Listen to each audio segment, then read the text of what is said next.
What is a fixed gear bike? Well, that means the drivetrain is directly connected to the back wheel.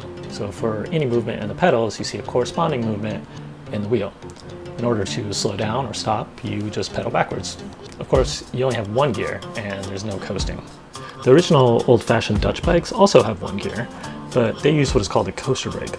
You might remember these from riding bikes as a kid. The brake is applied when you pedal backwards. It's illegal to ride a bike without a front brake in the UK, but in many places, like the Netherlands for example, it's both legal and very common. In fact, the Dutch national bike rental scheme called Fixies uses bikes with no front brake.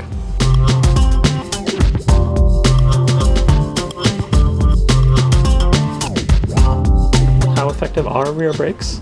Well, there's plenty of research. There's a lot of variation depending on the type of bike and the skill of the rider. But looking at this data in aggregate, for rear brakes, you get 0.27 Gs to 0.33 Gs. And for using both brakes, you get 0.32 Gs to 0.52 Gs. More importantly though, how much braking power do you actually need? One study tested this on a number of riders and found that they used between 0.07 Gs and 0.28 Gs for all of their stops, both planned and emergency stops.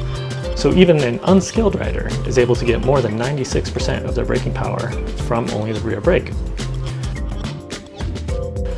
It seems pretty straightforward that these kind of bikes work fine for people who are skilled at riding them. And indeed, if you've watched my videos, I don't remember the last time I used my front brake, and I am clearly not crashing into cars constantly.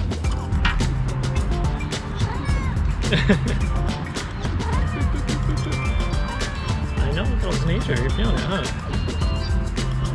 Get out there and chase some squirrels or something. So you get all excited. So why does any of this matter? Well, for some reason, people in the UK get really upset about the idea of people riding bikes like this.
A lot of it is just pure confusion, like this guy posting a study that only looks at using both brakes in conjunction.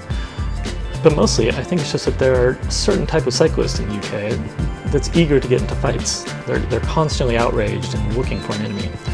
You can see this really clearly with this guy, for example, saying he couldn't even remember what the conversation was about, but that I had to have been wrong. And then there's this guy who stalked me for months, using a second Twitter account to take screenshots of my tweets after I blocked him, so that he could repost them and say mean things, all because he doesn't like how I ride my bike. I had several people warn me about this guy. He's obviously a bit of a missing stair in the cycling community here, and to me that's a red flag.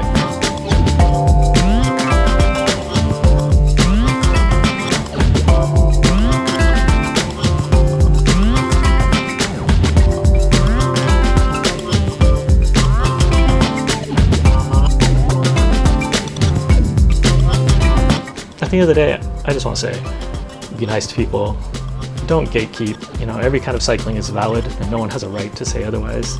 You should believe scientists and researchers and experts, and don't get so stuck into some sort of outrage mindset that you're unwilling to even listen to other people.